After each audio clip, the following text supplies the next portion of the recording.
Hi guys, so today I'm going to be teaching you how to use Razor's trainer for Resident Evil 4. For those of you guys who don't know what this is a hack. It's a program that has a bunch of different hacks, as you can see right here. The names of the hacks are written on the screen.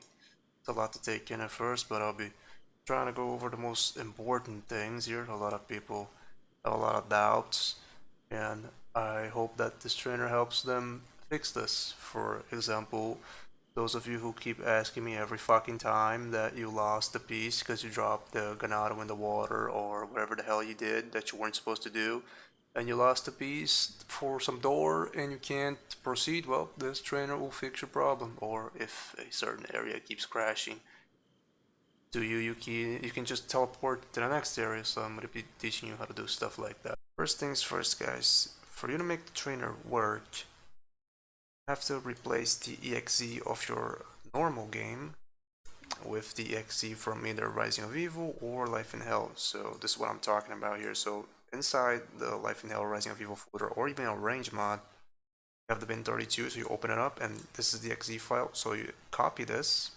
and just paste it inside the bin 32 of the normal vanilla game. That's how you make the trainer work in the vanilla game. If you're going to attempt to use this in the vanilla game, that's how you make it work. You replace the exe file from a normal game with the exe file from Life in Hell or Rising of Evil or a range mod. And if you're going to play those mods, I said, well, then you don't need to replace the exe because it's already going to be there. So the program is just going to open. So I'm going to be leaving the download of just the exe file from whichever one of those mods, it doesn't really matter. So you can replace it here in the folder of the normal game if you want to use it in the normal game. So let's start with whatever's up here first. So this right here is you can choose the character you want to play with. You have to click on right first. You'll notice that a lot of times you have to click on this right for things to work in this trainer. So you can choose which character you're playing with. This weapon fix thing, I believe this is so the character spawns with a weapon that's common to every character, so there will not be a character with a different weapon, so the game won't crash that way. I believe that's what this is for. But I wouldn't recommend really using this because it really gets a lot of crashes and shit like that. Also, if you want to choose another character, I believe you could also equip grenade. You know, it's best to equip grenade when you choose them, so they have grenade in their hand and not some random weapon which could make the game crash. But this is some buggy stuff. I really wouldn't recommend using it through here, but you can try. So you can see here F1 to perform kick 1 and F2 to perform kick 2. So the name already says if you press these buttons, Leon's going to kick. It also says here first punch and arm attack.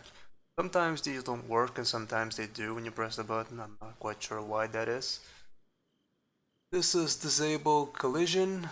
There's disable laser as well. Don't know why the fuck you want to do this, but anyways, disable collision. So yeah, I'm gonna be showing this in game because this one is quite interesting actually. So if you mark that box and you press T, here's what's gonna happen. So you're gonna start going through stuff just like this, and yeah, you can go through pretty much anything when you have this collision disabled, and even the enemy's collision will be disabled. And if I press T again, then collision returns.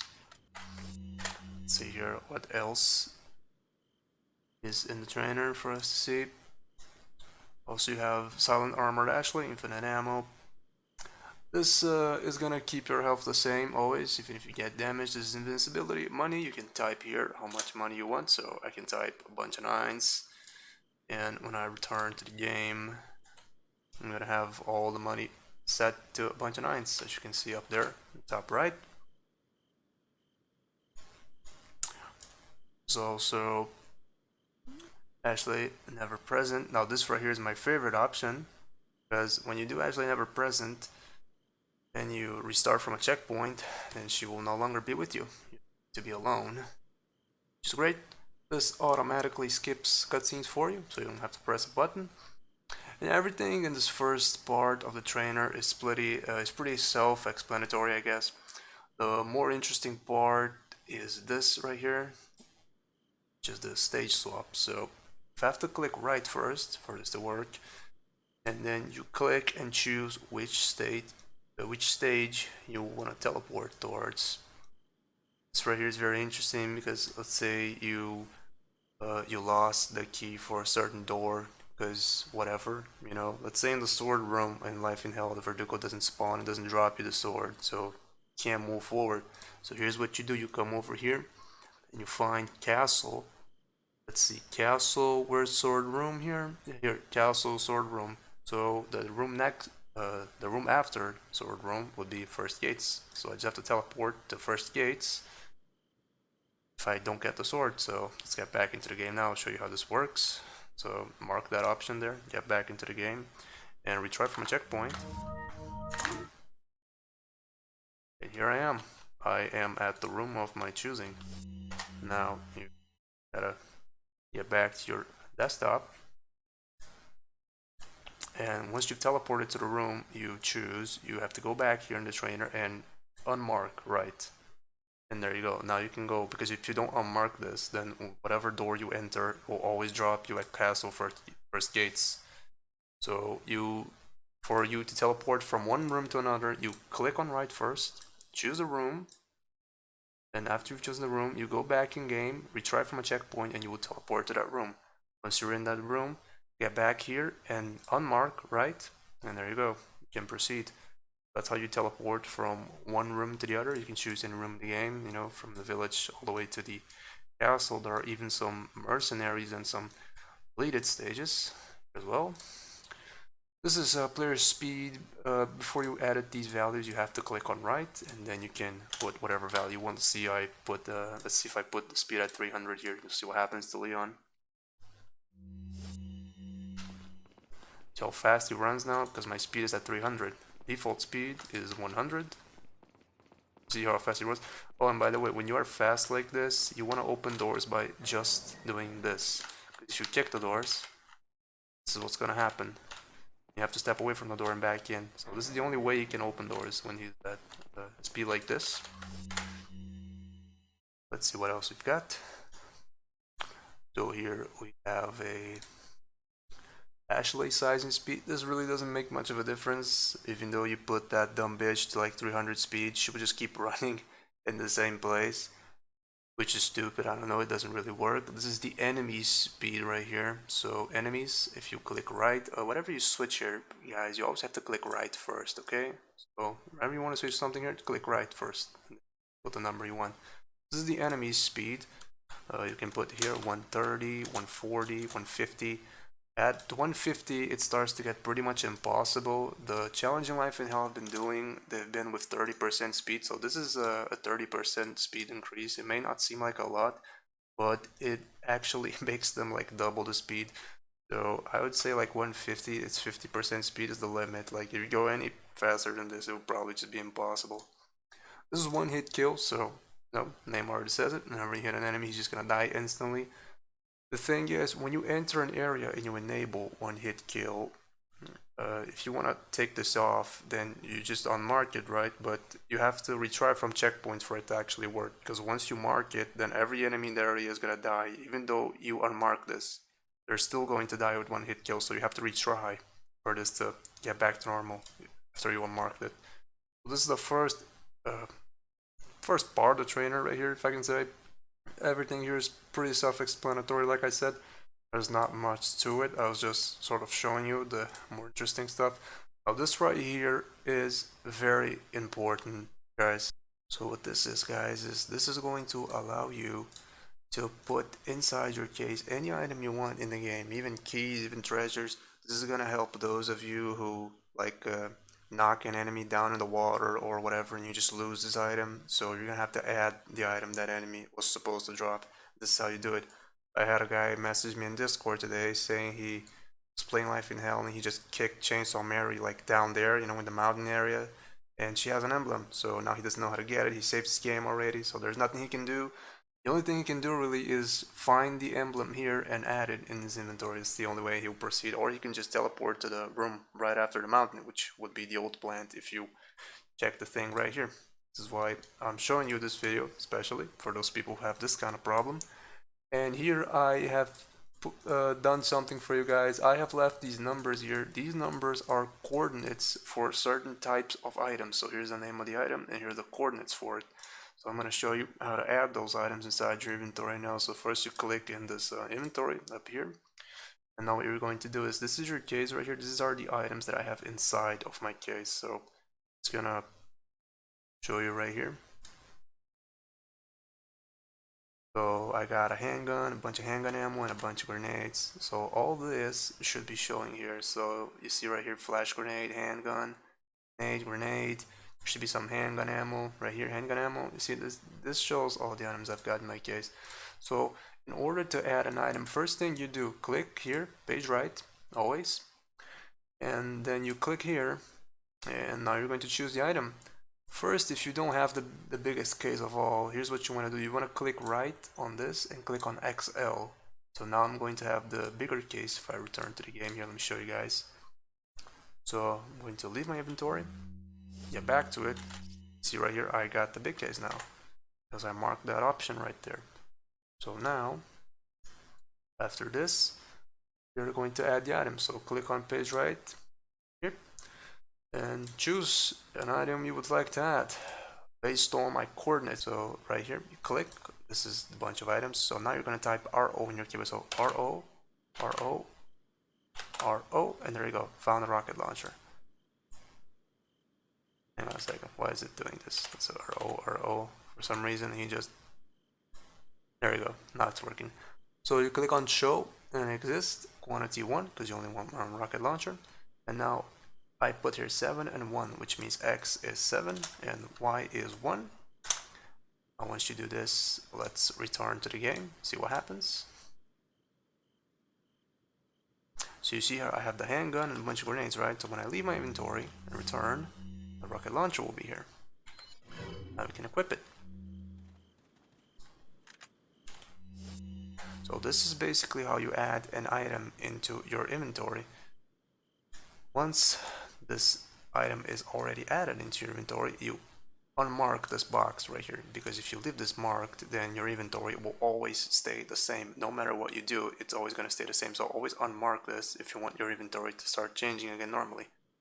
Now let's say I want to add a striker. Now I put shotgun and RPG here because these are the guns that occupy 8x8, but this works for anything that occupies 8x8. The striker works for anything that occupies 6 squares. Sorry, it's not actually 8x8, it's 8x2, right? Because it's like, here's what I'm trying to tell you. It occupies 8 squares, like 1, 2, 3, 4, 5, 6, 7, 8, you know, like 8 individual squares by 2 little squares. That's what I'm trying to explain here. It's not 8x8, it's actually 8x2. So anything that occupies 8x2, this is going to work.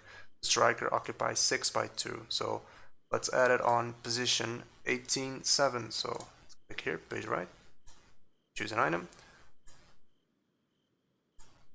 and now I'm gonna type in my keyboard ST. There you go. So striker. Now show exists quantity, only one striker. So the M of that striker you can choose here. You can put 12, 15, 115, yeah, whatever. Just leave it at 115. Capacity. Now capacity, reload speed, firing speed, and firepower. This is all like the level of upgrade of the weapon. So if I want the weapon to have its second level of capacity, I'm gonna put 1, because the first level of capacity of the striker would be 12 bullets. So if I put 1 here, striker should have 14 bullets, because that's the second level of capacity.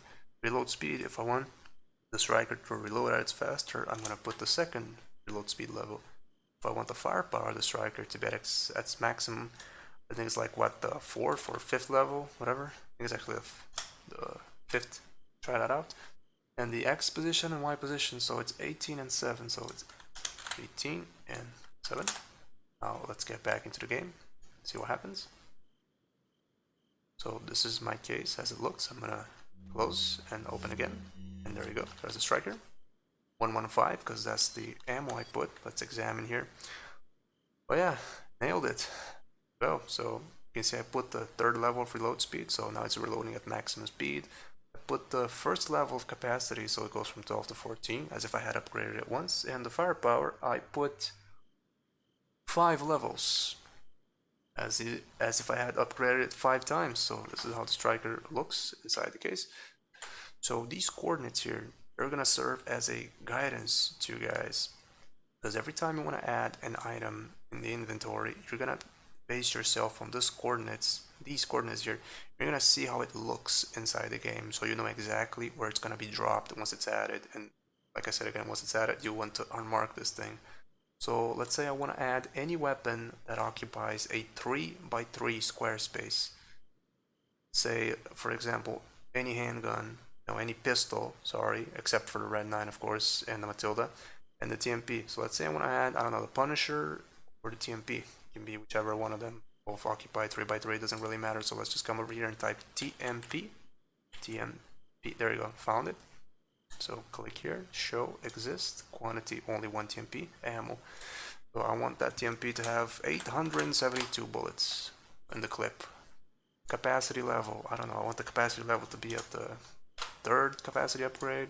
This, you can choose whatever. I'm just gonna have the TMP have like the 3rd level of firepower. That should give it like what, 0.8, I think. Yeah, probably gonna give it like a 0.8 because it's 3rd level of upgrade in the firepower. So 3x3 guns, I put 26 and 7. So let's try that here. 26 and 7. This is marked. Now return to the game. See what happens. I'm gonna leave my case, return, and there you go. 872 bullet TMP with the 0.0 firepower, because I chose the 3rd upgrade level for the firepower. So yeah guys, this is how it works. This is how you add items into your inventory, and once the item is added, you want to get back to your desktop and you want to unmark this, so it is going to start like moving the items again. Otherwise your inventory is always going to stay the same. Like I said, let's say you run out of items in this page, like you got all items in this page already filled up. If everything is filled up here already, this is what you do. You click on 2. It's going to show you another file of items, or 3 or 4 or 5, so you got until 18 files of items. So if it makes it easier for you to add something, you can just come in here and add it, you know, right here. Add any item you want into your inventory. There are several files of items. For each individual file, there's a different page right. So if I click here, I always gonna have to click page right in each individual file before I add something. And once I'm done adding it, I have to unmark for each one of them as well. You can see right here. And oh, something else, guys. Let's say I have an item that's already occupying that space in my inventory. Like I already have an item that's occupying like 3x3 or 8x2 or 6x2 in case of the striker. I don't need to add an item from 0. I can just replace that item for another item that occupies 3x3. So here's what I'm trying to explain. Let's say I have a weapon that already occupies 3x3, such as the TMP that's in my inventory right now. Let's say I want to add the handgun. I don't have to add the handgun from 0. I can just go to the TMP file right here, TMP. Now I click page right first, and here I just put handgun here. There you go. Now I get back into the game, and there will be a handgun placing the TMP. There you go. 872 bullet handgun. And you can see here the firepower is 1.6 because it's the 3rd level of firepower for the handgun this time. So this is something to add the item faster, is to replace an item that occupies the same space instead of adding it from 0. Same thing with the grenade. Let's say I have a flash grenade here. I want to add another grenade. Instead of adding another grenade, say from 0, I can just grab this flash grenade and replace it with a hand grenade. That makes it simpler. So right here there's some other stuff that is pretty self-explanatory. Again, when you mark, you guys speak English, you can read this, I hope.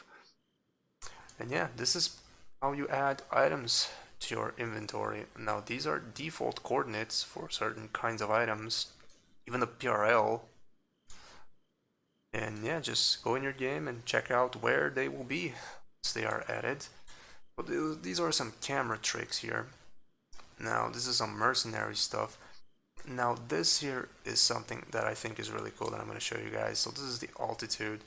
When you click this, what's going to happen, whenever you press Ctrl and I, you're going to go up, and whenever you press Ctrl K, you're going to go down. So let's see if I can get that in game, show you guys.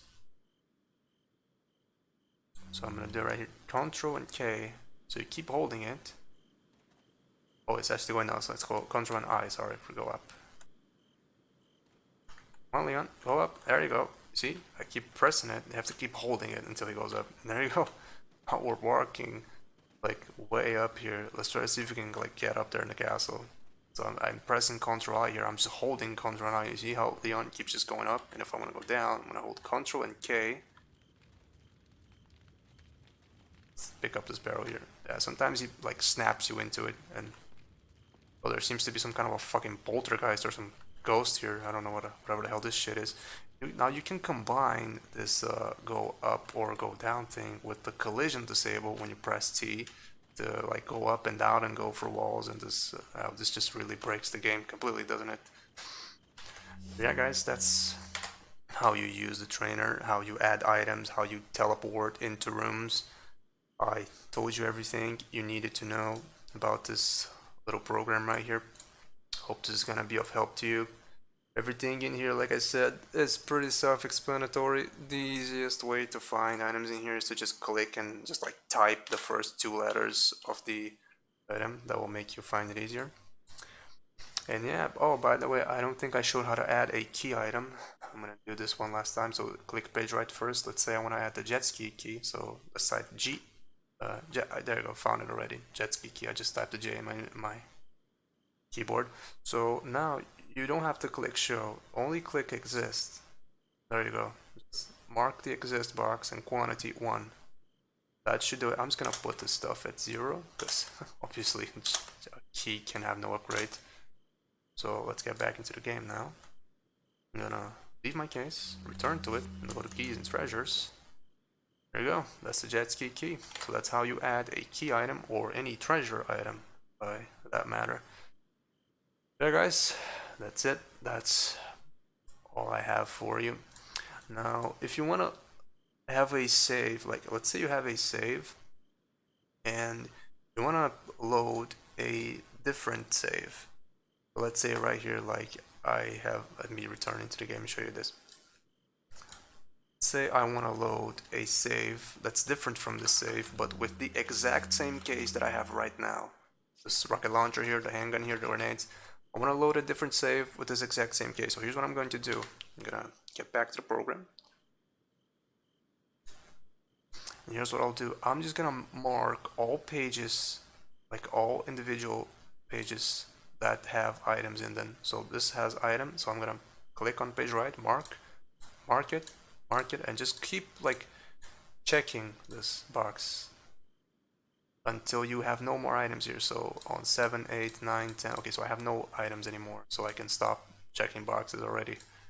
So now that every box is checked, I'm gonna load a different save in my game. And because every box there is checked, my inventory is gonna stay the exact same. Even if I load another save, check this out. So I spawn with a magnum here. Let's just equip the launcher. There you go.